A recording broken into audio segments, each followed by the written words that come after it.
പ്രവാചകൻ ഇബ്രാഹിം നബിയുടെ മഹാത്യാഗത്തിന്റെ സ്മരണയിൽ ഇന്ന് ബലിപെരുന്നാൾ. പള്ളികളിലും പ്രത്യേകം തയ്യാറാക്കിയ ഈദ്ഗാഹുകളിലും പെരുന്നാൾ നമസ്കാരം നടന്നു. നമസ്കാരത്തിന് പ്രമുഖർ നേതൃത്വം നൽകി.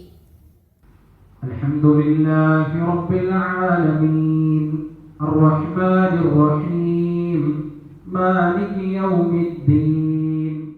പ്രവാചകനായ ഇബ്രാഹിം നബി പുത്രൻ ഇസ്മായിലിനെ ദൈവകൽപ്പന മാനിച്ച് ബലിയേർക്കാൻ സന്നദ്ധനായതിന്റെ ത്യാഗസ്മരണയിലാണ് വിശ്വാസികൾ പെരുന്നാൾ ആഘോഷിക്കുന്നത്. അടിയുറച്ച വിശ്വാസത്തിന്റെയും അർപ്പണബോധത്തിന്റെയും ഓർമ്മപ്പെടുത്തൽ കൂടിയാണ് ഈ ദിനം. പള്ളികളിലും പ്രത്യേകം തയ്യാറാക്കിയ ഈദ്ഗാഹുകളിലും പെരുന്നാൾ നമസ്കാരത്തിനായി വിശ്വാസികളെത്തി. തിരുവനന്തപുരം ചന്ദ്രശേഖരൻ നായർ സ്റ്റേഡിയത്തിൽ നടന്ന ഈദ്ഗാഹ് നമസ്കാരങ്ങൾക്ക് പാളയം ഇമാം ഡോക്ടർ VP സുഹൈബ് മൗലവി നേതൃത്വം നൽകി.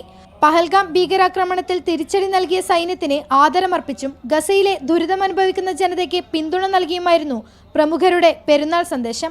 മനുഷ്യ മനസാക്ഷിയെ നടുക്കിയ പഹൽഗാം ഭീകരാക്രമണങ്ങളെ, അതുപോലെയുള്ള ഭീകരാക്രമണങ്ങളെയും അതുമായി ബന്ധപ്പെട്ട വാർത്തകളെയും രാഷ്ട്രീയ നേട്ടങ്ങൾക്ക് വേണ്ടിയും സമൂഹത്തിൽ വെറുപ്പും വിദ്വേഷവും പ്രചരിപ്പിക്കുന്നതിന് വേണ്ടിയും ദുരുപയോഗപ്പെടുത്താതിരിക്കാനുള്ള ജാഗ്രതയും കരുതലും എല്ലാവർക്കും ആവശ്യമാണ് സഹോദരങ്ങളെ. കോഴിക്കോട് വിവിധയിടങ്ങളിൽ പെരുന്നാൾ നമസ്കാരം നടന്നു.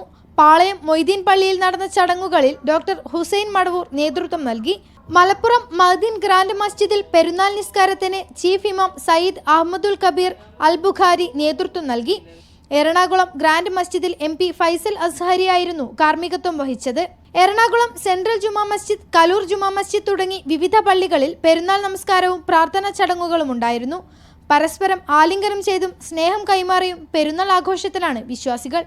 വിവിധ ബ്യൂറോകൾക്കൊപ്പം മീഡിയ 1 കോഴിക്കോട്.